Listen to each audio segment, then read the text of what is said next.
As evening slowly wrapped the village in silence, the sun dipped low on the horizon, painting the sky in shades of gold, orange, and soft pink. Birds returned to their nests, and a gentle breeze carried the smell of freshly turned soil.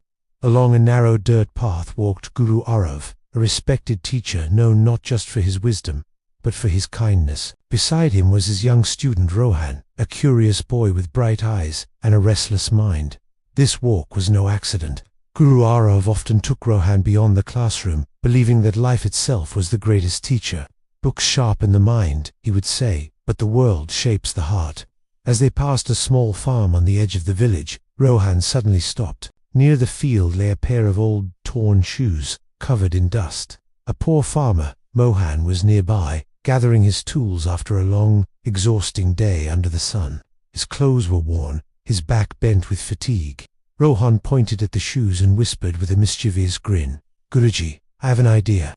Let's hide his shoes behind those bushes. It'll be funny to see him panic when he can't find them." Rohan chuckled, already imagining the scene. But Guru Arav did not smile. He stopped walking and looked deeply into Rohan's eyes. His voice was calm, but firm. "My child," he said gently, "what may seem like a joke to us could become pain for him. Those shoes might be the only ones he owns. If he can't find them, he will have to walk home barefoot, after working all day to feed his family." Rohan's smile faded. His eyes dropped to the ground, shame creeping into his heart. For a moment, there was silence. Then Guru Arav's face softened, and a warm light appeared in his eyes. "Let us do something better," he said.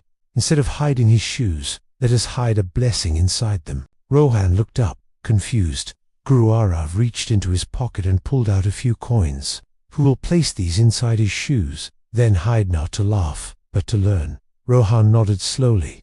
Quietly, they slipped the coins into each shoe and hid behind a large neem tree nearby. A few moments later, Mohan, the farmer, walked toward his shoes, his steps heavy with tiredness. He sat down, picked up one shoe, and slid his foot inside, then froze. Something felt strange.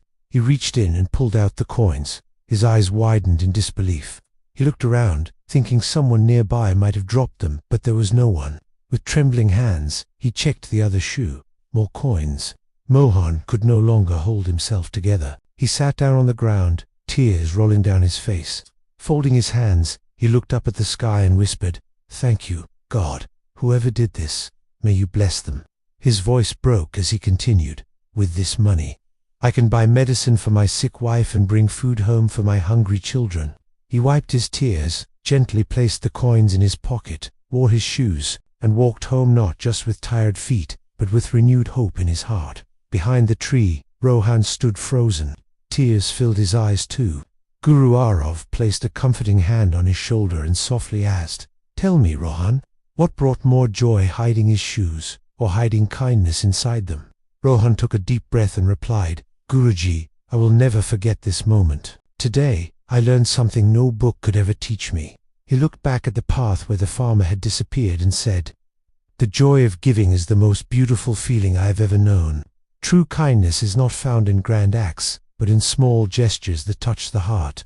When we choose compassion over cruelty and give without expecting anything in return, we don't just change someone else's life, we transform our own." Guru Arav smiled. As the sun finally disappeared and night embraced the village, the lesson stayed alive, that in a world where we can choose anything, the greatest choice is to be kind. If this story touched your heart, please share it with someone who needs to hear it. And don't forget to like and subscribe for more stories that inspire. Thank you for watching.